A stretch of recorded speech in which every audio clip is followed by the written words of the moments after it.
इंसानों के लिए पहिया बेहद महत्वपूर्ण आविष्कार है। इसका महत्व इतना है कि इसके बिना दुनिया की कल्पना भी नहीं की जा सकती। असंख्य मशीनों में पहियों का इस्तेमाल किया जाता है, मगर पहिया आया कहाँ से? सबसे पहले पहिए के प्रमाण प्राचीन मेसोपोटामिया में पाए गए थे, जो लगभग 3500 ईसा पूर्व पुराने हैं, तथा इन पहियों का उपयोग मिट्टी के बर्तन बनाने के लिए किया जाता था। यहाँ हर जगह मिले पहियों से पता चलता है कि इस समय पहिया सभी अन्य चीज़ों से अपेक्षाकृत नया आविष्कार था।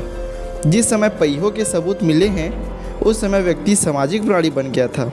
वह खेती करता था। उसके बहुत से आर्थिक, सामाजिक, धार्मिक क्रियाकलाप थे जिन्हें वह करने के लिए बेहद आसान उपाय खोजा करता था, तथा जानवरों को पालतू बना लिया गया था, तथा उनसे खेती भी कई सदियों पहले शुरू कर दी गई थी।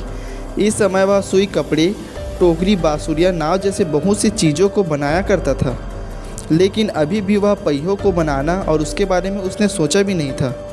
आखिर उन्हें पहियों को बनाने के लिए इतना समय क्यों लग गया? दरअसल विशेषज्ञ बताते हैं कि जब पहिए का आविष्कार हुआ ही नहीं था, तब मनुष्य किसी भारी वस्तु को एक जगह से दूसरी जगह ले जाने के लिए भारी वस्तुओं के नीचे किसी गोल बड़े पेड़ के तने को रख देता था, तथा पेड़ की तनों का मोटा और पाइप की तरह गोल होने पर वस्तु को ले जाने में आसानी होती थी, जिससे उन्हें घर्षण कम महसूस होता था।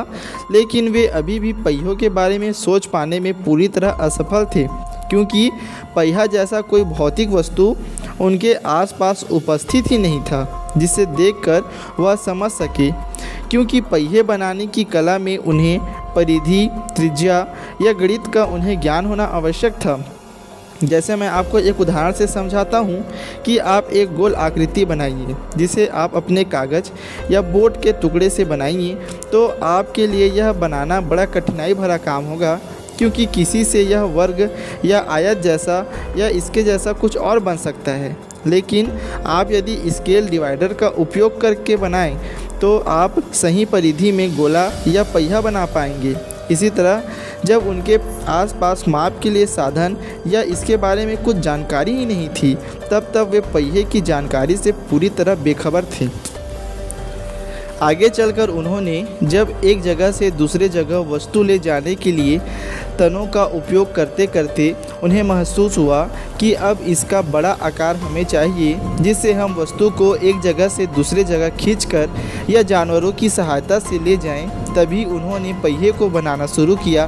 तभी इनसे बनने वाला पहिया सही नहीं बना, तथा वह इस पहिए को बनाने को लगातार परिवर्तन करता रहा और अंत में उसने सही पहिया बनाया।